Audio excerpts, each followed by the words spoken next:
Hello my dear curious and studious students of surgery. Myself Dr. Mahesh Chaudhary. I am warm welcoming you in my surgery lecture series. This surgery lecture series contains entire surgery with anesthesia, with radiology, with orthopedic. So stay tuned with us. Let's start our surgery lecture series.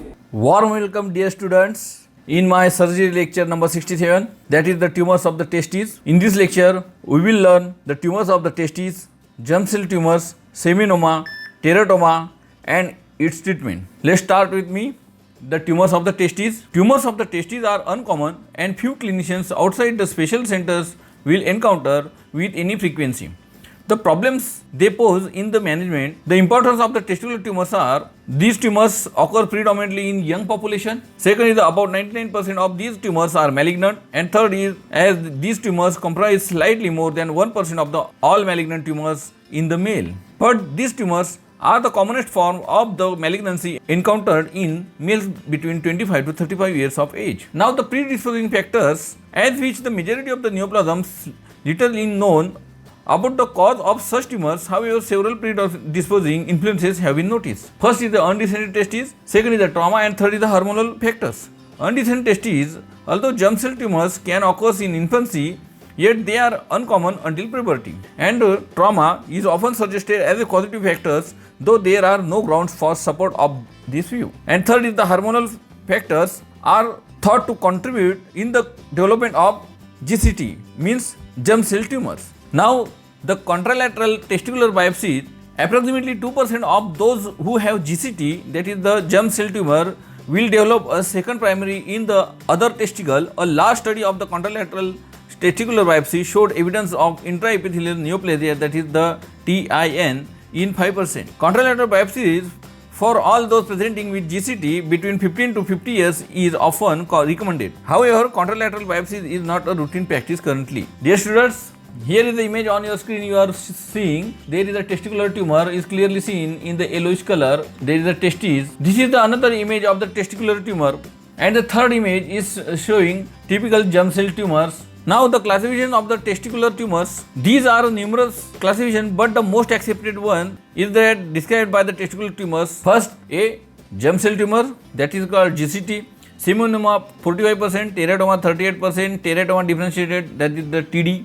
Malignant teratoma, intermediate MTI, that is the teratocarcinoma. Malignant teratoma, undifferentiated MTU, embryonal carcinoma. Malignant teratoma, trophoblastic MTT, choriocarcinoma. Combined tumor consisting of seminoma and teratoma, that is the 14%. And second is the non-germ tumors, interstitial tumors 1.5%, lymphoma, and C is the other tumors. The peak incidence of this teratoma is between 25 and 30 years of age, and that for seminoma in between 35 to 45 years of age, and combined tumors occupy an intermediate age distribution. Testicular tumors can be broadly classified into two main divisions. That is, first is the germinal tumors, constituting nearly 98% of the total tumors and presumed to arise from the primordial sex or germ cells, and second is the non-germinal tumors, constitute the remaining less than 2% of the cases which take origin from the non-germinal elements of the testes. The non-germinal testicular tumors are almost always benign. Dear students, here is the image on your screen is clearly seen the carcinoma and the necrosis of the testes of the germ cell tumors of the testes is clearly seen. Second is the typical germ cell tumor, the image of the germ cell tumor is clearly seen, and here is a clear picture of the seminoma on your screen. The image of the seminoma is clearly seen. Now the pathology. First we will see the seminoma. This is the most common form of the testicular tumor in the adult. They almost never occur in infancy. Microscopically, there are three types of the seminoma. One is the typical seminoma, second is the anaplastic seminoma, and spermatocytic seminoma. First is the typical seminoma presumably derives from the proliferation of the primary germ cells, and represents sheets of the uniform so-called seminoma cells divided into poorly demarcated lobules by delicate septa of the fibrous tissue. Second is the anaplastic seminoma, represents the greater cellular of the nuclear irregularity with more frequent tumor, that is the giant cells. These giant cells are much bigger than the seminoma. Cells and mitotes are always present. Lymphocytes and granulomatous resection are infrequent. Third is the spermatocytic seminoma. contains three varieties of the cells, that is the small cells with narrow rim of the eosinophilic cytoplasm resembling secondary spermatocytes, and the medium sized cells with eosinophilic cytoplasm, and the third is the scattered giant cell, either uni or multinucleated. Dear students, here is a clear cut picture of the seminoma. Again, now the next point of this lecture is the teratoma. Teratoma derives from the 20 potential cells having the capacity to differentiate into any of the three germ layers, that is the ectoderm, mesoderm and endoderm. These tumors may occur at any age from the infancy to the adult life. Though the high incidence is between the 25 to 35 years of age, often the mesodermal elements predominates. Macroscopic appearance is the teratoma is derived from the homogeneous appearance of the seminoma, and the microscopic features is the microscopically testicular tumors can be divided into four varieties as mentioned in this classification. First is the teratoma differentiated, that is the TD. Second is the malignant teratoma, that is the intermediate that is the MTI. Malignant teratoma anaplastic undifferentiated, that is the MTA, embryonal carcinoma, and the fourth is the malignant teratoma trophoblastic, that is the MTT, that is the choriocarcinoma. First, teratoma differentiated, that is the TD. Teratoma differentiated shows two variants, that is the cystic teratoma, that is the dermoid, and the meatal solid teratomas. Cystic teratomas are relatively infrequent in the testes but are the most common form of the teratoma in the ovary. Second is the malignant teratoma intermediate MTI. These varieties contain elements of the immature tissues, that is the primitive neuroectoderm, endoderm. Often the cancerous foci are intermixed. Sometimes these malignant foci reproduce the pattern of the embryonal carcinoma or choriocarcinoma. Third is the malignant teratoma anaplastic undifferentiated MTA, that is the embryonal carcinoma. Since the embryonal carcinomas are derived from the embryonic cells, the tumors can exhibit all the varied cell population. Thus, embryonal carcinoma may present a bewildering array of the histological pattern. Now, the fourth is the malignant teratoma trophoblastic MTT, that is the choriocarcinoma. This highly malignant form of the testicular tumor is composed of both cytotrophoblast, that is plasmodial, syncytial trophoblast. Both cells type must be present to make the diagnosis. Now, the spread of this teratoma, like other malignant tumors, the germinal tumors of the testis spread by the direct spread, lymphatic spread, and the blood spread. Now, first is the direct spread. This spread occurs by the invasion of the infiltration. The tumors gradually involve the whole of the testicular tissue, but the tunica albuginea surprisingly acts as an effective barrier of the tumor dissemination. Second is the lymphatic spread. Before discussing the lymphatic spread, it is the worthwhile of the recapitulate the lymphatic drainage of the testes. Lymphatic drainage of the testes, 4 to 8 lymphatic vessels pass from the mediastinum testis along the spermatic cord to the deep inguinal ring. And third is the blood spread. Whereas the seminomas only occasionally metastasis through the bloodstream, teratomas almost always spreads by this route. Choriocarcinoma is particularly notorious to spread very early, though this route and the patient often present with metastatic features when the growth is insignificantly small. Lungs, liver, bones, brain, and usual sites involved through this spread. Dear students, here is a typical picture of the teratoma of the testes. You can see on your watch, and this is the another image of the teratoma of the testes on your screen. This is also the picture of the teratoma of the testes. Now the clinical features. History. Teratoma commonly occurs between the ages of the 20 to 30 years of, and the seminoma between the age of the 30 to 50 years. The presenting features vary in each case and can be broadly classified into three groups, that is the atypical group, the metastatic group, and the atypical group. First is the typical group. Painless swelling of the testes is commonest presentation. 80% of cases, the earlier symptoms of the testicular tumor is a mass in the testes. The second symptom is the pain is occasionally complained of, and third is the history of the trauma may be received in about 10% of the cases. Second group is the metastatic group. Sometimes patient may present with symptoms due to the metastasis rather than the reticular swelling. Sometimes patient ignore the testicular swelling, considering it to be the hydrocele, or gives more importance to the other symptoms which are due to the metastasis. And third group is the atypical group.